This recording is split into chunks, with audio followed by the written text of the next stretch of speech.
Hello again, everyone. This is Randy, your sewing machine man, and what we're looking at today is a white model 999.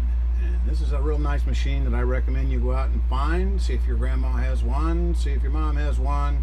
Look in the closet, see if you can find one of these guys, because this is a nice machine.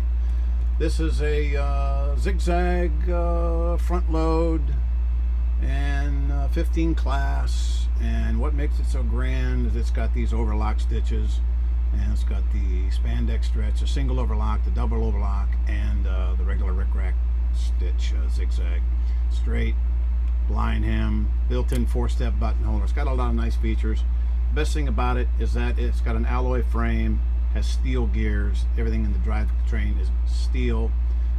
There's a plastic item here and there that aren't under stress, but they will break if you knock it over or get rough with it. But generally, it's a real good machine, and I'd recommend if you can find one of these at a reasonable price and get it tuned up, it's probably going to be a good deal for you. This one, the lady's going to do this double overlock, and I used to sell these, and of course, the customer would ask me to do the double overlock, and I learned real quick that the secret to doing the double overlock, of course, when you set it for the double overlock and then put your stitch on its widest setting and your length on its longest, like 4, 5 on the width, and the double overlock, which is 5, you always make sure you start out with that first stitch on the fabric. Make sure you start out with the first stitch on the fabric, because if you don't lock that first stitch on the fabric, if you start with the right hand swing and go down, it's going to jam if you're not holding those threads back. So if you're sewing on the overlock stitch, so you'll make this little baby right here, which people call the surge stitch, which is a nice little thing to finish off the edge if you've got some fabric that's going to unravel.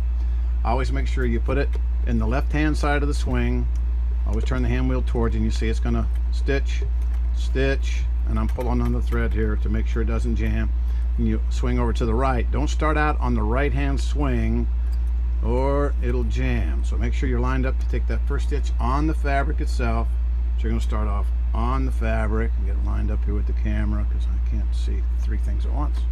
Okay, so I want to be right, so I'm sewing half on, half off. Get that first one locked on, and then you'll start doing the overlock. And as long as you lock the stitch on the left, stitch, stitch, swing, stitch, stitch, swing, it'll overlock the side, and you'll be sewing in mid-air over there because you're already locking that first stitch on the left. You won't jam. But if you start out on the right, oh my goodness, it'll jam, and my phone will ring, and my customers will go, what in the heck have you done to my machine? So make sure when you do the overlock, you do it that way. Now, as far as regular straight stitch, zigzag, you're back in business. Straight stitch between 2 and 3 is 10 stitches per inch. Here's your push button reverse, and away you go. Awesome little machine. Adjustable pressure, tension on 4. It's got the lay-in threading. It's one of the first ones that had the lay-in threading back when it was the big deal to make sure the tension didn't break off. This is one of the very early models of the lay-in threading, so it has to be tucked in behind on the top to make sure it's threaded properly. Always lift the presser foot up and thread it with the presser foot up, and always thread the needle and then start sewing. Never thread the machine with the presser foot down. No matter what machine it is, that's the standard rule. Great little machine. I recommend if you can get one of these, you're doing yourself a real favor. It's an awesome little guy. White Standard Company, Cleveland, Ohio, back in the 70s. It was made in Taiwan, but that's what it says on the plate in the back. Nice little machine. If you can get one, you can buy one now, and I'll give it a lifetime guarantee, because it'll last you a lifetime, probably a couple generations. The little white 999, if you can find one, grab it. Thanks.